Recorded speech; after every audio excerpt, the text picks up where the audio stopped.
Magandang buhay, mabuting tao. Alam naman natin na ang mga Kapampangan ay likas na masarap magluto. Kaya naman, kilala kami mga Kapampangan, Patsya Kapampangan, manyaman lang magluto. Ang adobo isa sa mga pinakapaboritong ulam nating mga Pinoy.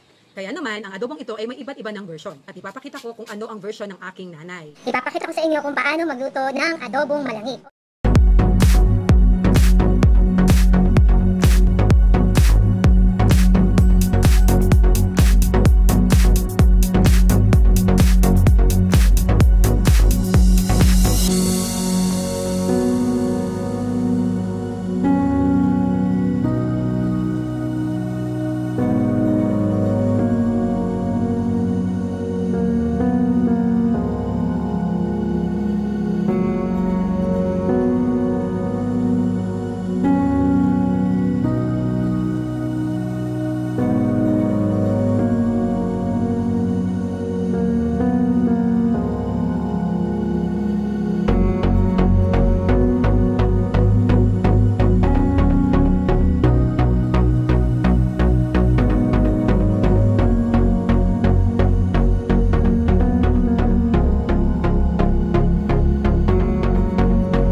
Ito na po ang adobong malangi, ang specialty ng aking butihing ina.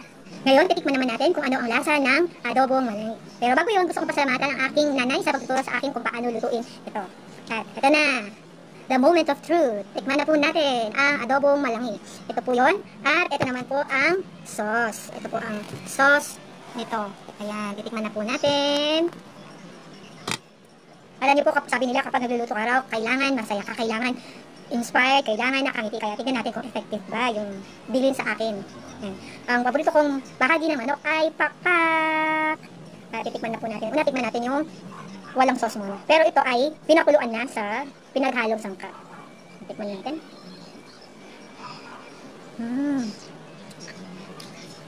Kuhang-kuha ko yung luto ni nanay. Sarap. Sasaw natin sa sauce.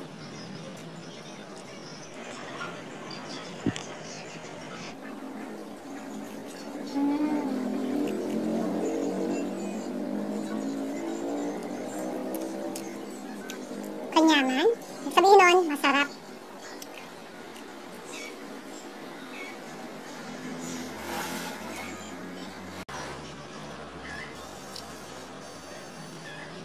Walang na ako magluto ng adobo.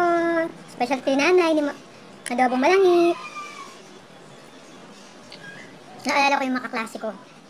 Minsan, pinagluto ko ni nanay at ito yung dinala ko sa Subic. nung nag-beach kami. Tapos, tinanong ng mga kasama ko na mga klase ko, sino raw ba nagluto? Sabi ko, si nanay. Ang tanong nila ay, alam ko raw bang lutuin? Sabi ko, hindi. Ay, kailangan magpaturo ka sa nanay mo para alam mo lutuin yung specialty niya. Kaya eto, nagpaturo ako. Success!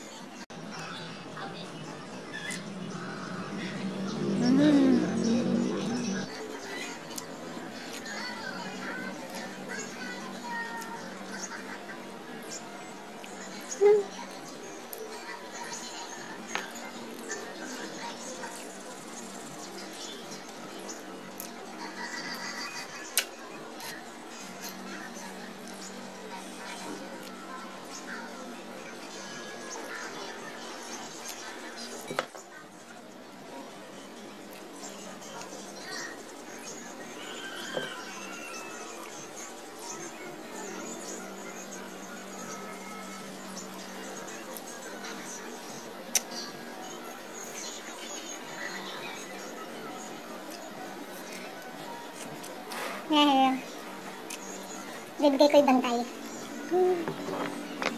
Yan. Sarap. Salamat, God bless. Salamat sa panonood.